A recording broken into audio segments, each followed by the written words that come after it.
बिस्मिल्लाहिर्रहमानिर्रहीम, अस्सलाम वालेकुम। प्रोग्राम ज़ेरे बहस में खुश आमदीद। मैं हूँ आपका मेज़बान ज़ौक़ अहमद। नाज़रीन, गुज़िश्ता कई हफ़्तों के मामलात जो हैं वो आज के दिन तय पा गए हैं, और ये जो गुज़िश्ता हफ़्ता गुज़रा है इसमें वो कुछ हुआ है जो पाकिस्तानी सियासत के अंदर हम इस मौके पर तवक्को नहीं कर रहे थे। उस तमाम तर पहलू पर प्रोग्राम के पहले हिस्से में बात करेंगे। सबसे पहले 190 मिलियन पाउंड जो केस था अल-कादिर ट्रस्ट का, उसका फ़ैसला आज आ गया है। मुख्तसर फ़ैसला आया है।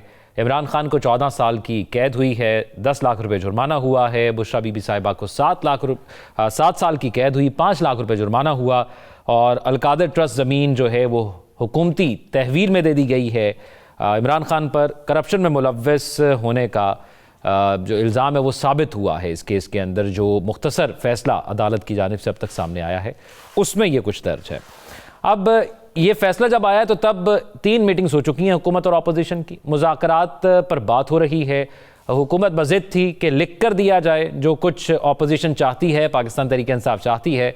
पाकिस्तान तहरीक-ए-इंसाफ ने लिख कर दे दिया, और TORs की सतह पर उन्होंने दिया कि इस तरीके से इन बातों पर तहकीकात होनी चाहिए। 2 किस्म के कमीशन बनने चाहिए। उन 2 कमीशंस में ये चीज़ डिस्कस होनी चाहिए, जिसको भी आगे जाकर प्रोग्राम में हम डिस्कस करेंगे।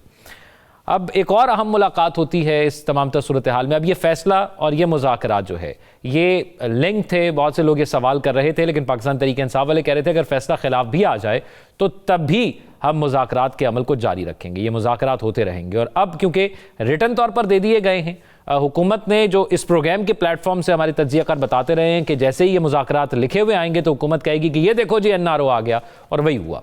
राना सनाउल्लाह साहब की एक प्रेस कॉन्फ्रेंस हुई, उन्होंने कहा ये देखो जी लिखा हुआ NRO आ गया, और उन्होंने कुछ एतराज़ात भी किए थे। एक मुलाकात हुई है बैरिस्टर गौहर साहब की और अली अमीन गंडापुर साहब की। आर्मी चीफ से ये मुलाकात हुई है। इस पर पहले बैरिस्टर गौहर साहब ने इनकार कर दिया जब उनसे पूछा गया। उन्होंने कहा जी हमारी तो कोई मुलाकात नहीं हुई। फिर इमरान खान साहब से मुलाकात हुई कल उनकी, और उसके बाद फिर उन्होंने इस बात की तस्दीक की, और इमरान खान ने ये सहाफ़ियों को बताया मुलाकात में कि हाँ जी इनकी मुलाकात हुई थी। लेकिन बहुत ही मोहतात रहकर बैरिस्टर गौहर साहब इस हवाले से बता रहे हैं। और आज इस फैसले के बाद, ये तमाम प्रेस कॉन्फ्रेंसेस के बाद, अपोजिशन जमातें शाहिद खाकान अब्बासी साहब की रिहाइश गाह पर इकट्ठी हुई हैं। इस तमाम सूरत हाल पर बात कर लेते हैं। नजमुल साकिब साहब, राव खान और साकिब बशीर साहब, तीनों सीनियर तज्ज़ियाकार हमारे साथ मौजूद हैं। नजमुल साकिब साहब, बहुत अरसे से चीज़ें डेवलपिंग सतह पर थी, अब ऐसा लग रहा है कि वो अब अपनी आखिर की सतह पर जा रही है। इस महीने के आखिर तक PTI की डेडलाइन है कि उससे पहले तक कोई फैसला कर लिया जाए, और हुकूमत ने भी कहा है कि 7 वर्किंग डेज़ के अंदर हम आपको बता देंगे आपके मुतालिबात के हवाले से। और ऊपर से आज अल-कादिर ट्रस्ट का फैसला भी आ गया। तो अब आप इस फैसले को कैसे देखते हैं, और आपको क्या लगता है कि इस फैसला आने के बाद क्या तब्दीली आ सकती है, ये जो मेल मुलाकातें हो रही हैं?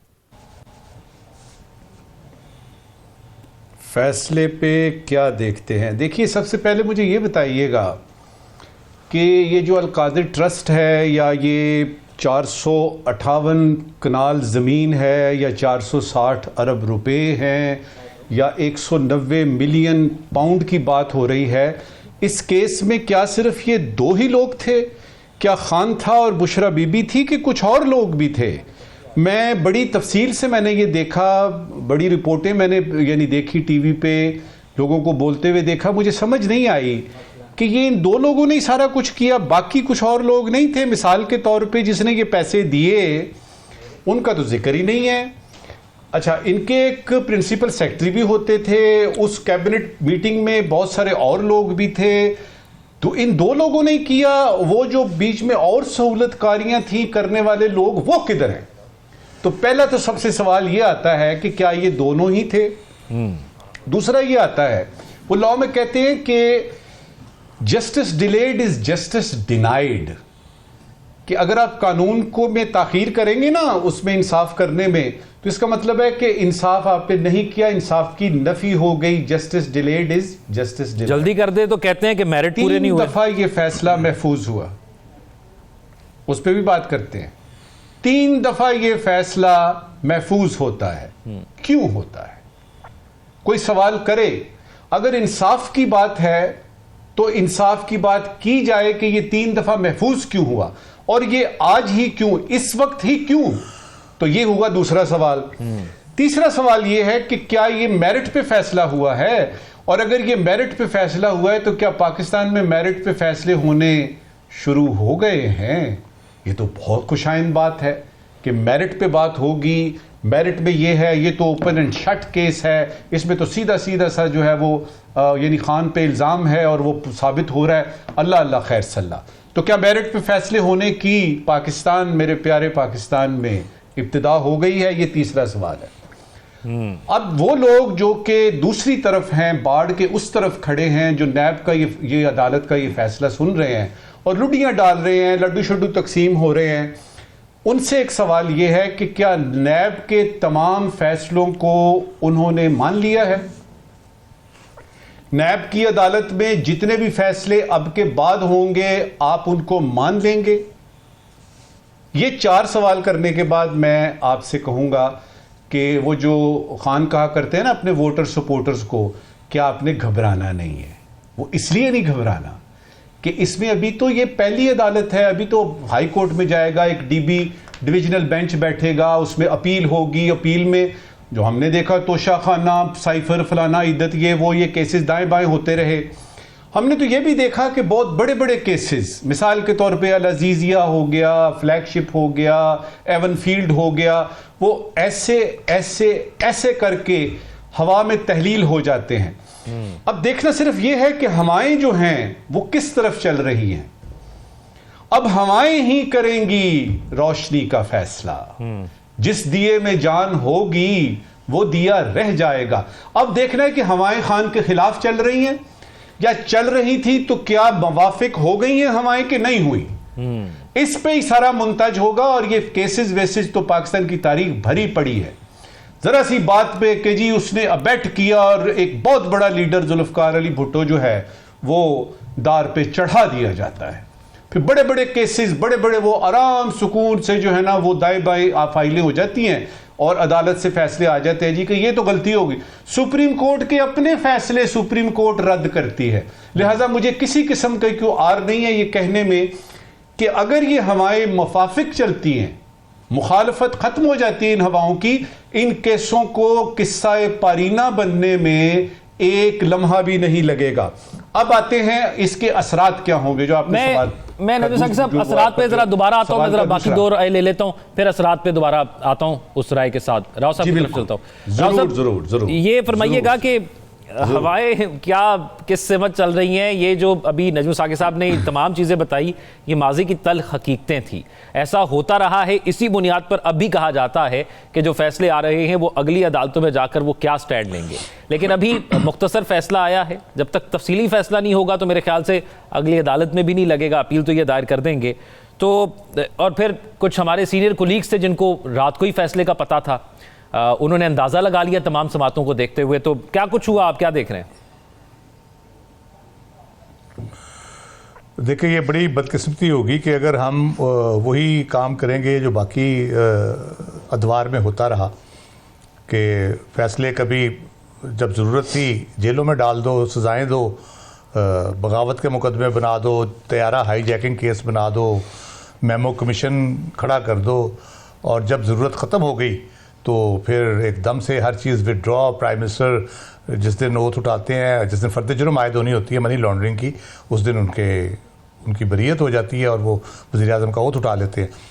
तो अगर तो यही चीज़ें चलनी है, इसी व्हीलिंग डीलिंग से ही काम चलना है, तो मैं तो कोई बहुत पुरुमीद नहीं हूँ और ना मुझे लगता है कि हम सही सिमत में जा रहे हैं। हम वही जो कोल्लू के बैल की तरह जो कहते हैं कि घूमे जा रहे हैं उसी विश्व सर्कल में, बार बार वही गलतियाँ वही चीज़ें करके हम मामला को चलाने की कोशिश करते हैं। इससे चलते नहीं है। हमने 70 साल करके देख लिया, नहीं चल रहा मामला, अब मज़ीद ख़राब होना शुरू हो गया। बीच में हमें कोई रिप्रीव हो जाती थी, हम अमेरिका की जंगें लड़नी शुरू कर देते थे तो हमें कुछ थोड़ा सा उसमें रिलीफ भी मिल जाता था, चीज़ें भी ठीक हो जाती थी, माली तौर पर भी, अदरवाइज़ भी। लेकिन मेरा ख्याल है अब वो चीज़ें भी नहीं रहीं।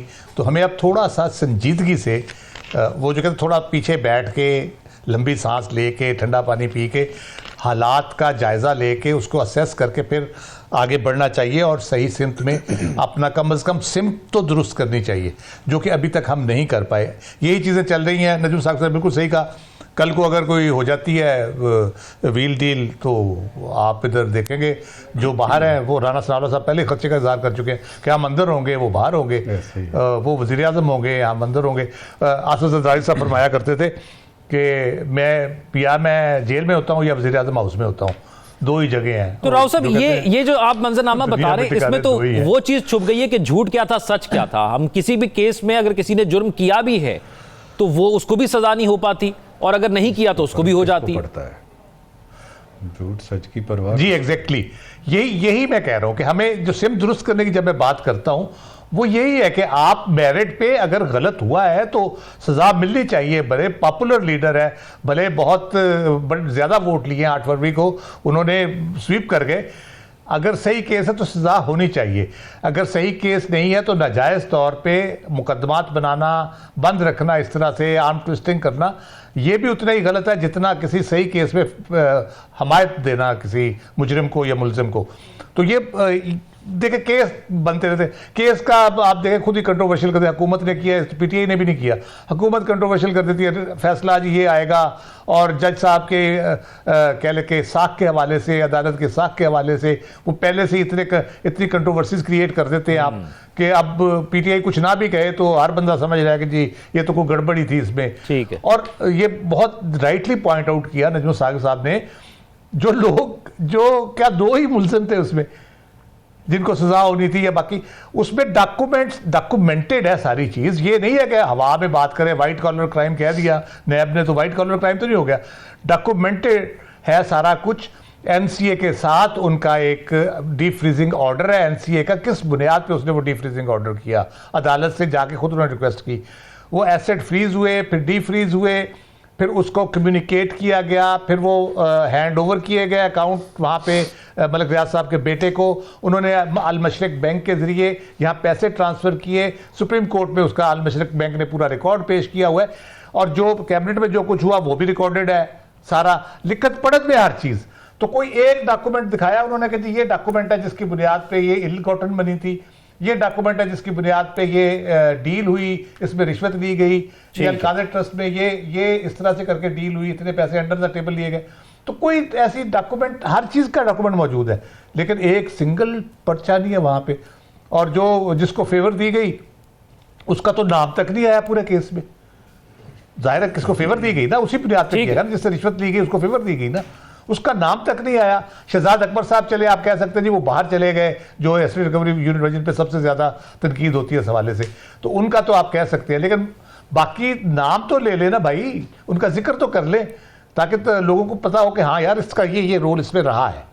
जी ये साकिब बशीर साहब ज़रा बताइएगा, इख्तियारात से तजावुज़ था, ट्रस्ट को ज़मीन देने का था, ये क्या किस बुनियाद पर यह फैसला सुनाया गया और कब तक फिर ये तफसीली फैसला आ जाएगा? और फिर ये भी बताइएगा कि जब तक तफसीली फैसला नहीं आता तब तक इसकी हाई कोर्ट के अंदर हेयरिंग भी नहीं हो सकती, ऐसा ही होता है? एक तो तफसीली फ़ैसला इसका आ चुका है, इसमें एक बड़ा दिलचस्प मामला हुआ कि जिस तरह आपने ट्वीट का जिक्र किया कि एक रात पहले ये ट्वीट भी आई थी कि 14 साल सज़ा जो होगी जो इमरान खान साहब को और 7 साल बुशरा बीबी को, वही हुआ। एक ट्वीट में मैंने देखा कि 150 सफ़ात का फ़ैसला होगा, तो वो 150 सफ़ात का ही फ़ैसला है। तो आपको भी पता लगा कुछ पहले कि आपको भी हमारी तरह उसी टाइम पता लगा? नहीं, वो पता तो चल ही जाता है हमें भी।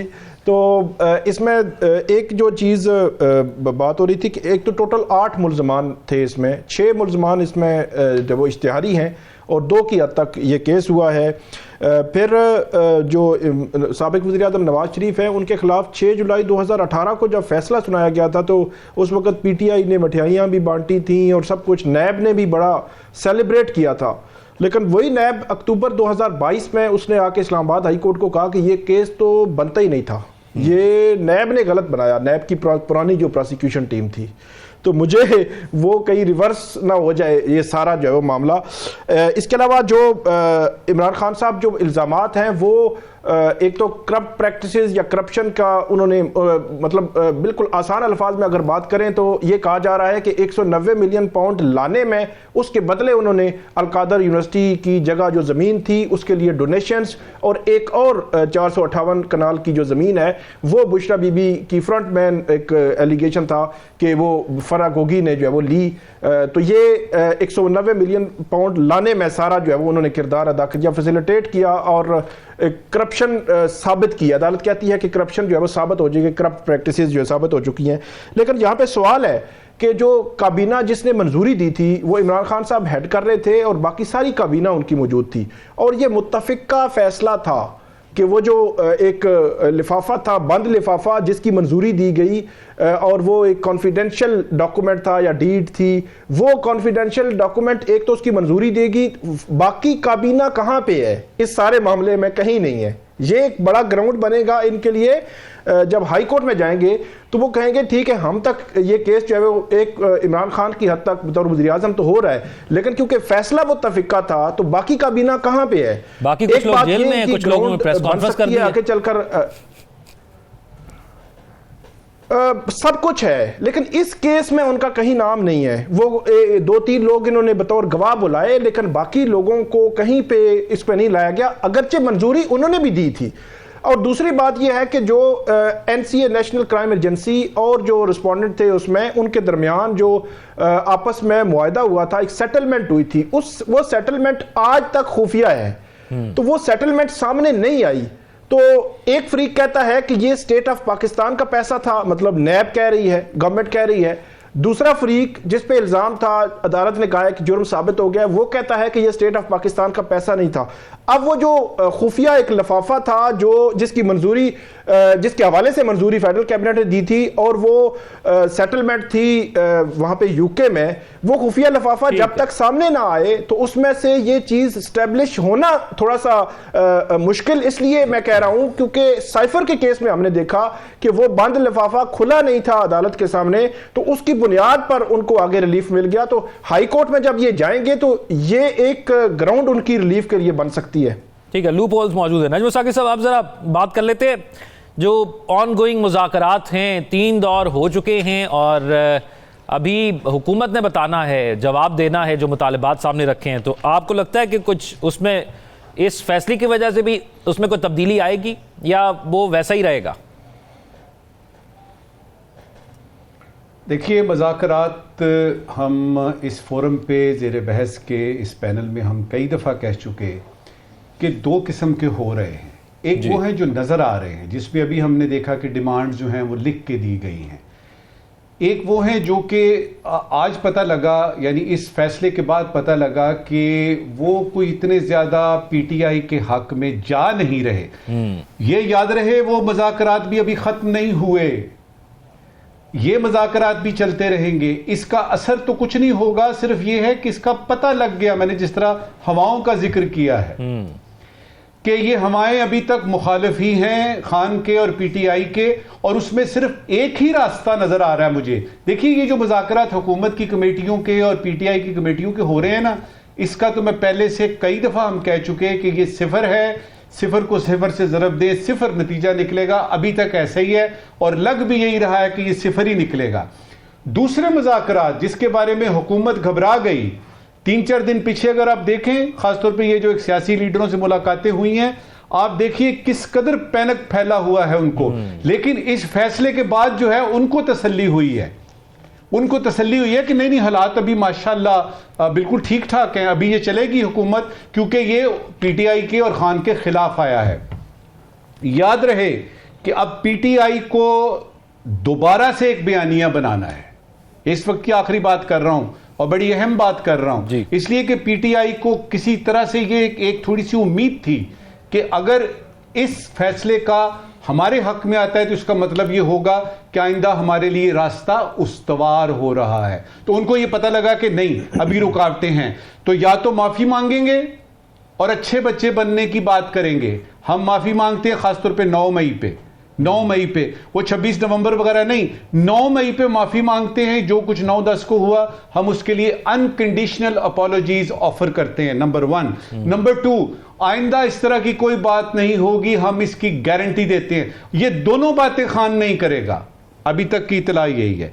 ये दोनों बातें खान ने नहीं करनी, लिहाजा ये है कि ये कड़मास जो मचा हुआ है, ये जो सारी इस वक्त फिक्स सिचुएशन है, पॉलिटिकल आपकी अनसर्टेनिटी है, ये चलती रहेगी। और इसमें पीटीआई का अभी आप देखेंगे आने वाले दिनों में पीटीआई को अपना बयानिया बदलना पड़ेगा और उसका हो सकता है कि जो मुज़ाकरात कमेटियों के हो रहे हैं ना, उसमें भी पड़े कि 31 जनवरी आ गई जी, बस आपने कुछ नहीं किया, हम ना जुडिशल कमीशन बना, ना असीरान रिहाई हुए, ना ही आप हमारी बात सुन रहे हैं, लिहाजा ये ख़त्म। तो सिफर ज़रब सिफर। अच्छा, बयानिए की बात जो है ना, बयानिए की बात यह है कि इस दफ़ा पीटीआई को चाहिए कि कोई ऐसा बयानिया बनाए जो कि डूएबल हो, जो प्रैक्टिकल प्रैग्मेटिक लेवल पे उसका असर हो सके।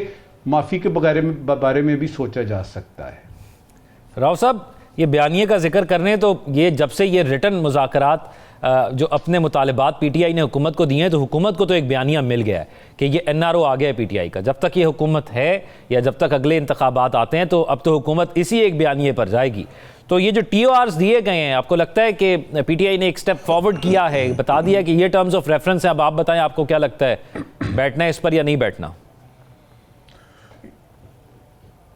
ये बहुत ही स्मार्टली रिटर्न और उसको जो क्राफ्ट किया गया है, वो उसमें उन्होंने 9 मई के कमीशन का बराह रास्त मुतालबा नहीं किया, उसको उन्होंने सैंडविच कर दिया है।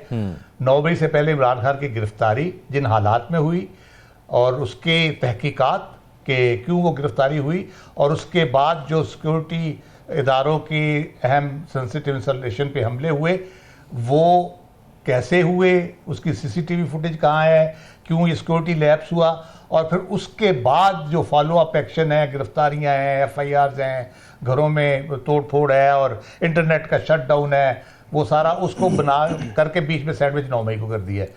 बराह रास्त उन्होंने 9 मई के मुतालबा नहीं किया उस तरह से। 24 और 27 के हवाले से भी तकरीबन उन्होंने इसी किस्म की बातें की है कि जी किसके हुक्म पे फायरिंग हुई और क्यों वहाँ पे हुई, क्या वाकई फायरिंग हुई, और जो लोग हैं उनकी निशानदेही की जाए जिन्होंने ये हुक्म दिया था। तो इस तरह करके उन्होंने गोल मोल किस्म के मुतालबात किए, लेकिन है वही जो ओरिजिनली वो कह रहे थे, लेकिन उन्होंने बराह रास्त वो मुतालबात नहीं किए। इससे भी लगता है कि कुछ अंडरस्टैंडिंग बहरहाल मौजूद है। इसका नतीजा क्या निकलता है ये देखना पड़ेगा। जहाँ तक बात है, आपने जिक्र किया मुलाकात का, पेशावर की मुलाकातों का जी, तो मुझे नहीं पता कि क्या हकीकत है उन मुलाकातों की और उसमें क्या हुआ क्या नहीं हुआ।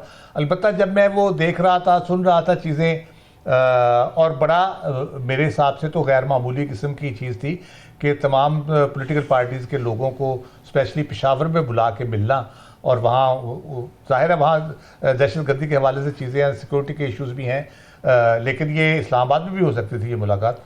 पेशावर में उसके मिलने का मेरा ख्याल है एक तो एम्फेसिस के पर्टिकुलरली कि हमारा कमिटमेंट टू सिक्योरिटी के हवाले से, दूसरा उसका पॉलिटिकल पहलू बहरहाल मौजूद था, उसमें सियासी पहलू बहरहाल हुआ क्या है, क्या तय पाया है, क्या बात हुई है, क्या नहीं हुई, उससे कता नज़र। मुझे याद आ रहा था अगस्त सितंबर 2020 में मोहम्मद जुबैर की जनरल बाजवा साहब से मुलाकातें, जिसकी वजाहत आके की थी DG ISPR ने, उस वक्त बाबा साहब थे।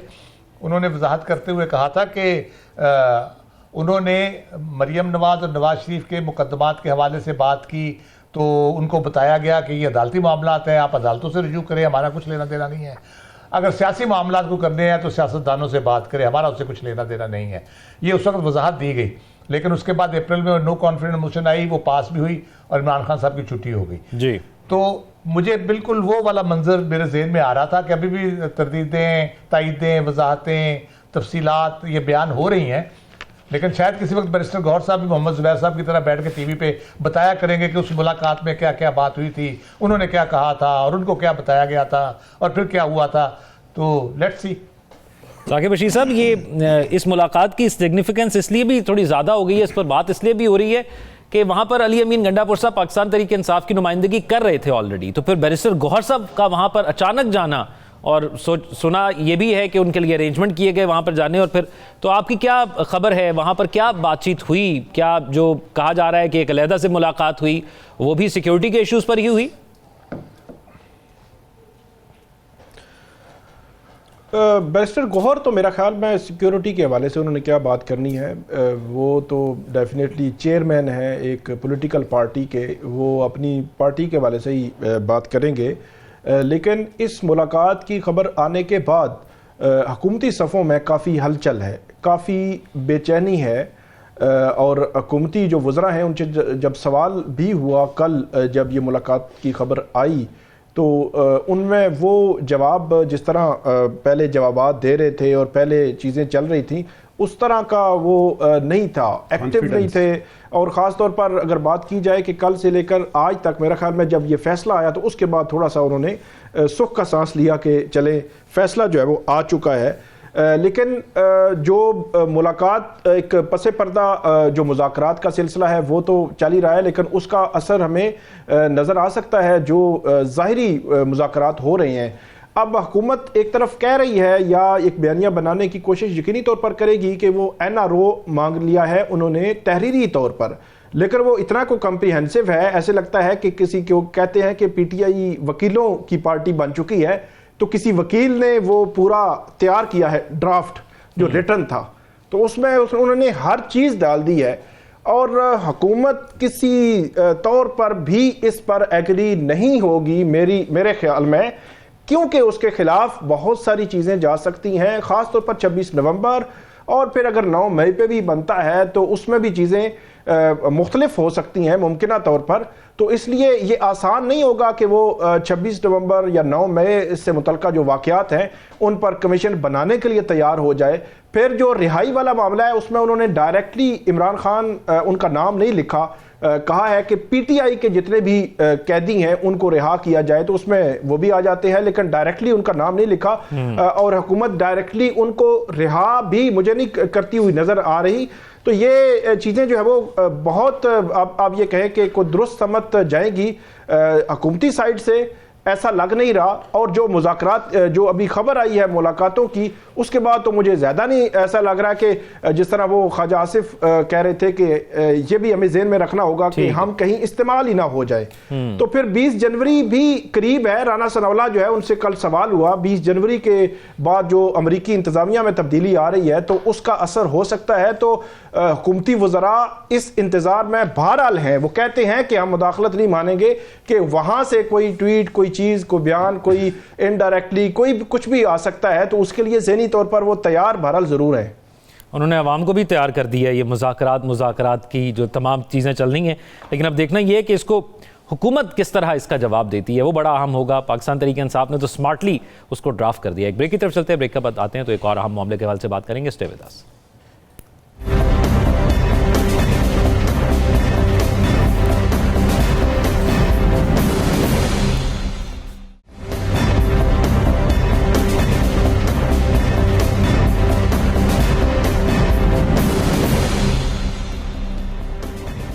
ब्रेक के बाद खुशामदीद नाज़रीन। तकरीबन 1.5 साल पहले जो बर्बरियत शुरू हुई इसराइल की जानिब से गज़ा में, उसके हवाले से एक अच्छी खबर ये सामने आई गुज़िश्ता 2 दिनों के अंदर के एक जंग बंदी मुआहिदा हो रहा है गज़ा और इसराइल के दरमियान।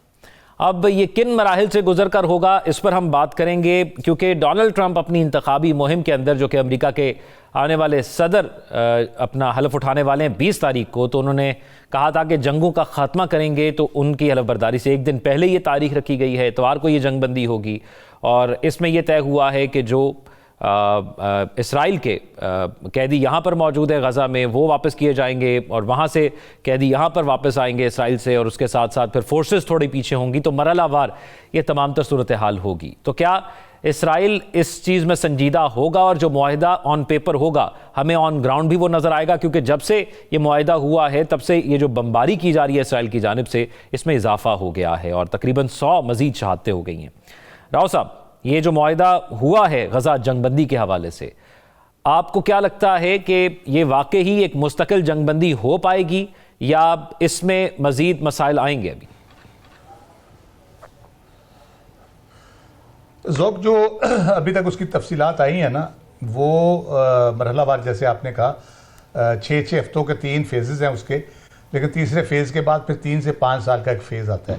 तो इस लंबा काम है और इसमें बहुत सी ऐसी चीज़ें हैं जो यानी जो बीच में चीज़ें ख़राब भी हो सकती हैं, लेकिन मुझे ख़राब होने का कम चांस, इसलिए डिले हो सकती हैं, ज़्यादा प्रोलॉन्ग हो सकता है ये मामला, लेकिन डिले इसके ना होने का मुझे इसलिए है कि क्योंकि ट्रंप साहब जो है ना, उन्होंने जिस किस्म की धमकी लगाई थी हमास को कि मेरे हल्फ उठाने से पहले जो है ना, जो आपने अगवा किए हुए लोग मगवियों को वापस करें और मामला ठीक करें।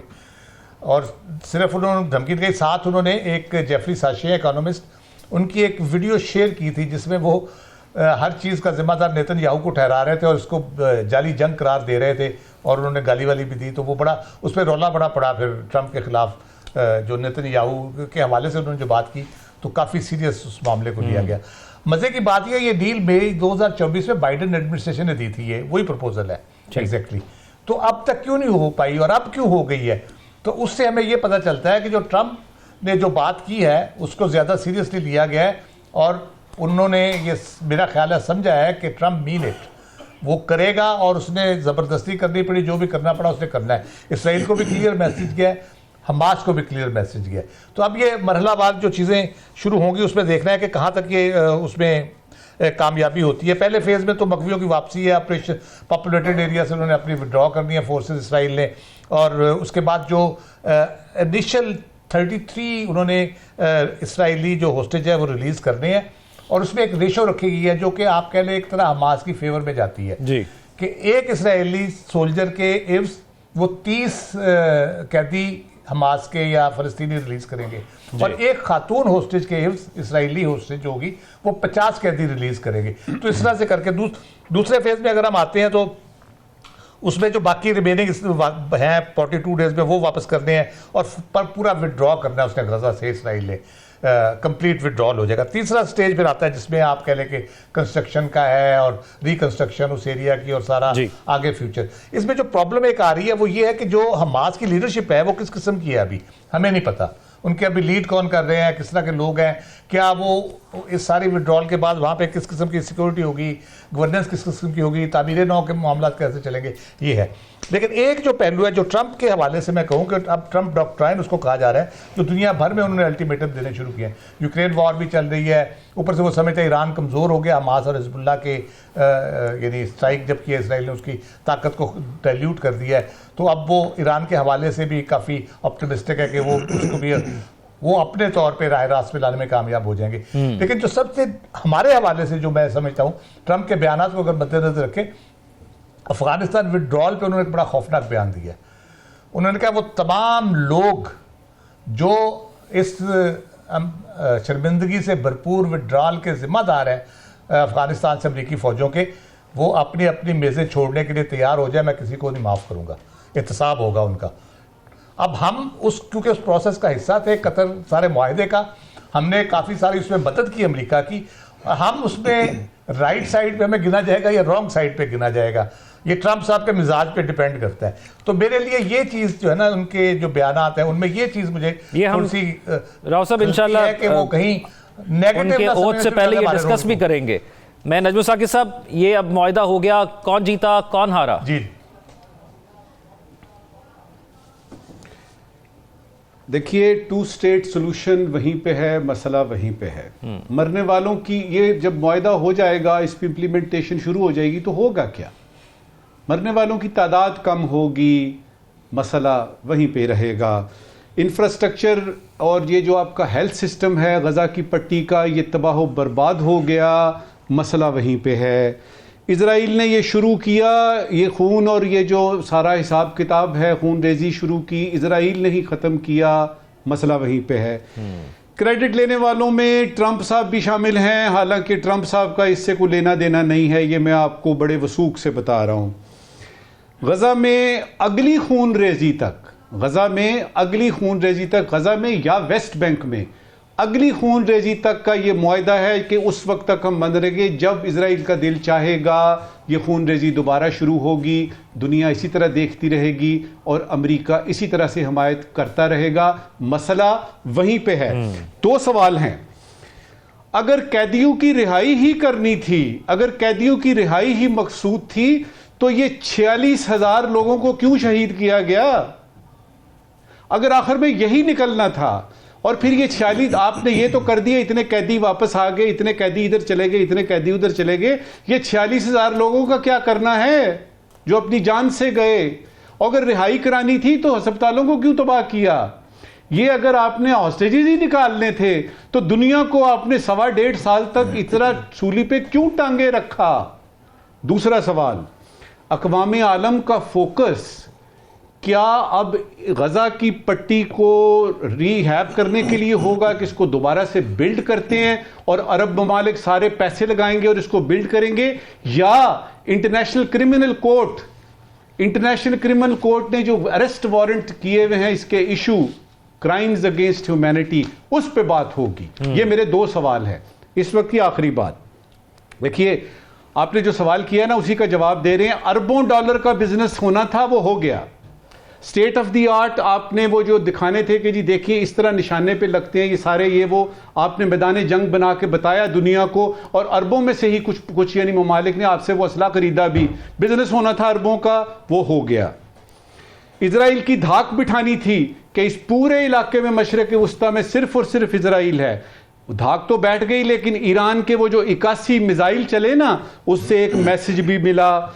जो बाइडन हो या डोनाल्ड ट्रंप हो या कोई और आ जाए, जिमी कार्टर, इजराइल के साथ था अमेरिका और अमेरिका रहेगा। आप उसका कुछ भी नहीं कर सकते, क्योंकि जो कुछ वॉशिंगटन में होता है उसका लेना देना जो है वो डायरेक्टली इजराइल के साथ है। चीन और रूस खामोश थे, खामोश हैं, और आइंदा खून रेजी शुरू होने पर भी खामोश ही रहेंगे। मशरक़ वस्ता में आग और खून का ये खेल जारी रहेगा, मसला वही रहेगा।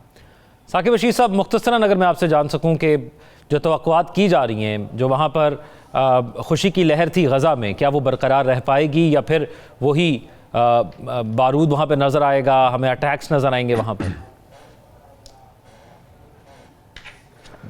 खुशी की लहर तो मेरा ख्याल में नहीं कह सकते। आप देखें कि 15 या 16 माह में 46,000 फ़लस्तीनी शहीद हुए और उसके मुकाबले में 1200 सिर्फ जो इसराइली जो है वो इसमें मारे गए, और इसमें लाखों बेघर हुए, बच्चे, ख़वातीन, हॉस्पिटल्स पर बमबारी होती रही।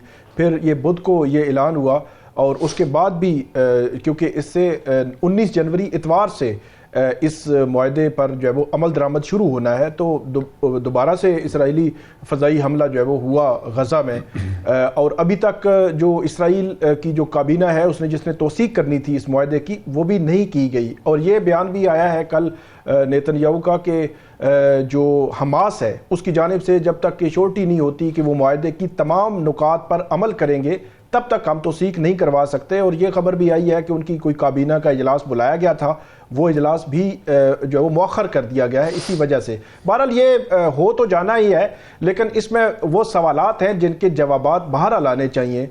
इस्माइल हानिया जो सरबराह थे हमास के, वो नहीं रहे, और बहुत सारे जो लीडर्स थे इनके, वो इसमें शहीद हुए।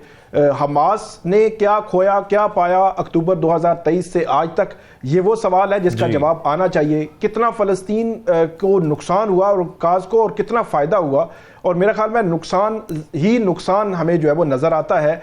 और उस सूरत हाल, जब अक्टूबर 2023 की सूरत हाल पर हमास थी, उसका स्टैंड था, या गज़ा के लोग थे, उससे मेरा ख्याल में बहुत पीछे चले गए। वहाँ एक इंसानी अलमिया ने जन्म लिया, अभी भी वहाँ गज़ाएँ नहीं पहुँच रही, या मेडिसिन की ज़रूरत है। मिस्र की जो सरहद है वहाँ पे बहुत सारी जो इस किस्म के ट्रक्स वगैरह बताया जा रहा है खड़े हैं, वो इंतज़ार कर रहे हैं कि जैसे ही ये सीज़ फायर हो उसके बाद जो है वो वहाँ पे ये चीज़ें पहुँचाई जाएँ। तो मेरे ख्याल में नुकसान बहुत ज़्यादा हुआ है। अब ये है कि कम से कम इस चीज़ को रुकना चाहिए, क्योंकि क़यादत तो हमास की भी अब नज़र नहीं आ रही कि कौन लोग जो है वो कर रहे हैं मुज़ाकरात। बिल्कुल ऐसे ही है, और अब ये रुकना भी चाहिए, और ये जो तमाम सवालात उठाए गए इनके जवाब भी हैं। एक ब्रेक की तरफ चलते हैं, स्टे विद अस।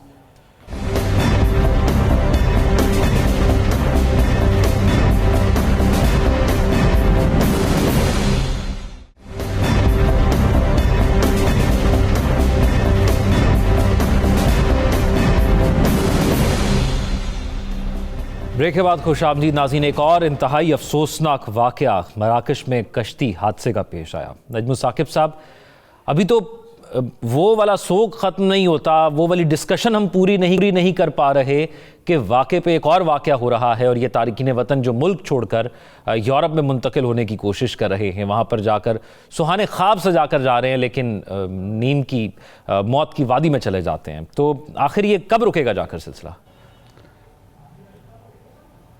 40-50 साल से यही देख रहे हैं। कोई इस तरह का हादसा होता है, उधर से लोग गिनते हैं, वो जो मुकामी हुकूमत है वो बताती है इतने लोग मारे गए, इतने लोग लापता हैं। उधर में जो हमारी एम्बेसी उस मुल्क में है वो गिन के बताती है और कहती है जी कि हम उनके मुतल्लका हुकाम से इन टच हैं। इधर फॉरेन ऑफिस में एक क्राइसिस सेल जो है वो रीएक्टिवेट हो जाता है, एक प्रेस रिलीज इशू हो जाती है और उसके बाद हुकूमत जो है वो इंटीरियर मिनिस्ट्री से कहती है कि फलां जगह पे गुजरात है, खारियाँ है, लाला मूसा है वगैरह वगैरह, इन जगहों पे एजेंट है, उनको पकड़े। 2-3 छोटे छोटे पकड़े भी जाते हैं एजेंट।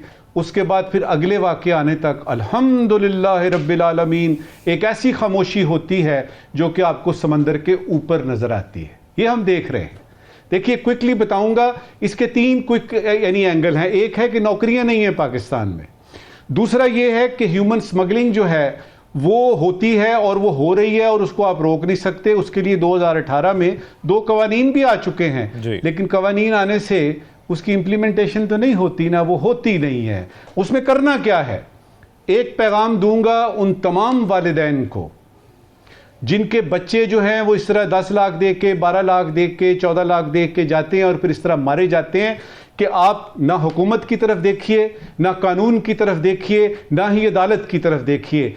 अपने बच्चों की जान बचाइए और उसका तरीका यह है कि अगर भेजना है आपने मुल्क से बाहर तो प्रॉपर जेन्युइन वीजा लगवाइए, वरना यहीं रखिए, अपने बच्चों को जिंदा रखिए। वो कुछ छोटी मोटी मजदूरी कर लें लेकिन जिंदा रहें। राव साहब, बहुत हौलनाक किस्म की सूरत हाल है। 8 दिन से ज़ायद वो लोग समुद्र में मौजूद रहे, उनके पास खुराक ख़त्म हो गई, उनको वहाँ पर एक ये रखमाल बना कर रखा गया। तो क्या मुश्किलात है, नहीं रोका जा सकता इनको? 13 दिन सौख तकलीफ में गुजारे। आप देखें, मौत सामने हो और आप मदद के लिए पुकार रहे हो और वो कोई मदद को नहीं आया। पता था सबको, वो स्पेन के उन्होंने कंफर्म किया है कि 8 दिन पहले हमें पैगाम आया था लेकिन कोई कंफर्मेशन नहीं हो सकी। तो मसला ये है कि 50 लोग थे, 50 में से 40 पाकिस्तानी हैं जो जहाँ बाग हुए वहाँ पे। तो आप देख लें क्या सूरत हाल है। और ये बहरा ओकेनस उसको कहा जाता है अफ्रीका का कब्रिस्तान। 2024 में 10,547 लोग समंदर की नज़र हुए हैं, 30 बंदे फी दिन। अब इस सूरत हाल में अब क्या बंदा क्या कहे उन वालिदैन को और उनको जो अपने जान और माल दोनों ज़ाया करने जा रहे हैं। बच्चे अलहदा जान से हाथ धोते हैं, पैसे अलहदा जाते हैं उनको।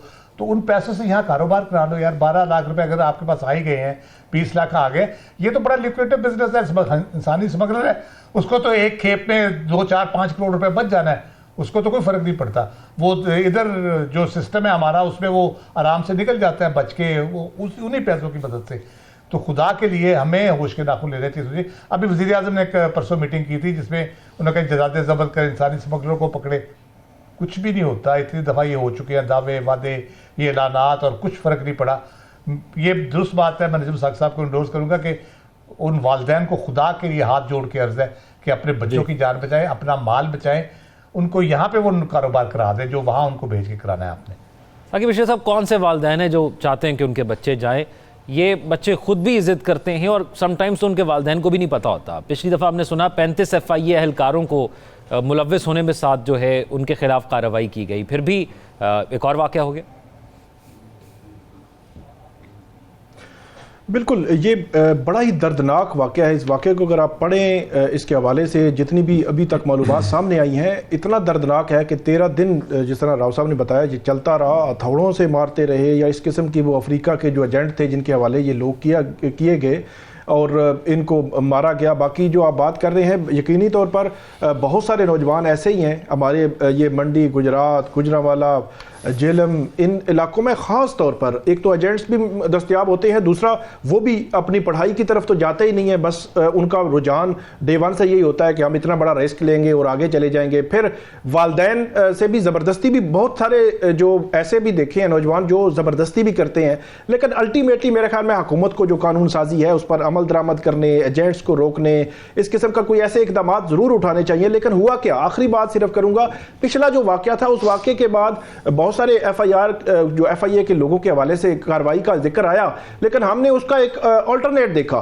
कि FIA ने जो लीगल लोग जा रहे थे यहाँ से एयरपोर्ट से, ऐसी खबरें पढ़ाई को उनको भी रोकना शुरू कर दिया, उनके ऑफलोड करना शुरू कर दिया, मतलब उल्टा लोगों को तंग करना शुरू कर दिया। तो ये भी नहीं होना चाहिए। जो लोग लीगली जा रहे हैं उनको कम से कम तंग ना करें, आप सिस्टम को ठीक करें और उन लोगों तक पहुंचे, उन एजेंटों तक जिनको अंदर से सिस्टम जो है वो सपोर्ट करता है, और इनको जो है वो रुकना चाहिए जो कुछ हो रहा है। और आए रोज इस किस्म के वाकयात हो रहे हैं, लेकिन हुकूमत भी अफसोस का इजहार करने के अलावा जो कुछ नहीं कर पा रही। तो इसमें जो हुकूमती सतह पर इकदाम किए जा रहे हैं उसमें क्या चीज़ मजीद ऐड की गई है, मुख्तसरन बताइएगा। ऐड तो वो जो जितने भी लोग थे FIA की सतह पर तमाम के खिलाफ कार्रवाइयां खुल चुकी हैं, उनको सस्पेंशन की गई है, उनको नौकरियों से निकाला गया है, क्रिमिनल कार्रवाइयां जो शुरू हो गई हैं। लेकिन मैं आपको वही बता रहा हूं ना कि उनके खिलाफ क्रिमिनल कार्रवाइयां हुई तो इन्होंने ऑल्टरनेट के तौर पर लोगों को जो है वो इस तरह तंग करना जो है वो शुरू कर दिया। इसका मामला यही है कि पूरा जो सिस्टम है उस सिस्टम के अंदर जितने भी फैसिलिटेटर हैं, अभी भी एजेंट्स मौजूद हैं, अभी भी ये काम हो रहा है और आगे भी हमें ये लगता है कि ये होता रहेगा। उस जब तक आप पूरे सिस्टम को खत्म नहीं करेंगे तब तक हमें आए रोज इसी तरह हम बात भी करते रहेंगे और इसी तरह इन चीजों को उठाते रहेंगे और आए रोज हमें इतनी अफसोसनाक खबरें मिलती रहेंगी। ये यंग लोग हैं सारे, 20, 25, 28 साल इनकी एज होती है और वो अपने सुहाने ख्वाब मुस्तकबिल को रोशन करने के लिए यूरोप की तरफ जो है वो देख रहे होते हैं। और यहां पे एक और बात भी है, यहां पे देखें ना कि बेरोजगारी भी है, यहां पे भी बहुत सारे मामलात है मुल्क में। मुल्क का वो जो कहते हैं पूरा माशी स्ट्रक्चर अगर ठीक नहीं होगा तो उसके असरात हर बंदे पर आते हैं। तो यहाँ पे अगर स्ट्रक्चर ठीक नहीं है तो वहाँ पर भी जाकर ये लोग कौन सी ऐश की ज़िंदगी गुजारते हैं। हम इसी प्रोग्राम में डिस्कस कर चुके हैं, हमारे पैनलिस्ट ने हमें बताया, हमें ख़ुद लोगों के वाक़यात पता, हमारे इर्द गिर्द लोग मौजूद हैं कि वहाँ पर भी जाकर वो वही ज़िंदगी गुजार रहे हैं और 3-3, 4-4 साल पुलिस से छुप कर वो फिर रहे हैं। अगर पकड़े गए तो डिपोर्ट हो जाएंगे, अगर जान बच गई तो पहुंच जाएंगे और पूरी ज़िंदगी वहाँ पर मजदूरी ही करनी है। यहाँ पर मज़ीद इज़्ज़त का रोज़गार वो कमा सकते हैं जो यहाँ पर नहीं करते। वो जिस तरह अभी बात की गई कि वो इन्वेस्टमेंट करके यहाँ पर कर सकते हैं। नजम साकिब साहब, आज के सवाल। शुक्रिया ज़ौक। एक ज़रूरी सवाल है और एक गैर ज़रूरी सवाल है। पहले ज़रूरी सवाल, खबर मिली है कि डोनाल्ड ट्रंप की तकरीब हल्फ बर्दारी के लिए बिलावल भुट्टो जरदारी को दावतनामा मिला है। जरदारी साहब नवाज शरीफ साहब को नहीं, सिर्फ बिलावल भुट्टो को। ज़रूरी सवाल ये है कि दावतनामा मिलने से बिलावल भुट्टो जरदारी के अगले वज़ीर आज़म बनने के इम्कानात में कितने फ़ीसद इजाफा हुआ है जी। आज का गैर ज़रूरी सवाल, वज़ीर आला पंजाब मोहतरमा मरीम नवाज साहिबा ने ऐलान किया है कि 65% यानी 65% नंबर लेने वाले तालिब इल्मों को लैपटॉप दिया जाएगा। 65% अगर आप लेंगे कोई तालिब इल्म तो लैपटॉप मिलेगा। गैर ज़रूरी सवाल ये है कि अमेरिका का वीज़ा लेने के लिए कितने फ़ीसद नंबर लेने दरकार होंगे ताकि बंदा जम के पढ़ाई करे। नाज़रीन, अपने फीडबैक से सोशल मीडिया पर आगाह करेंगे। अपना ख्याल रखिएगा। इंशाल्लाह आपसे कल मुलाकात होगी। अल्लाह हाफ़िज़।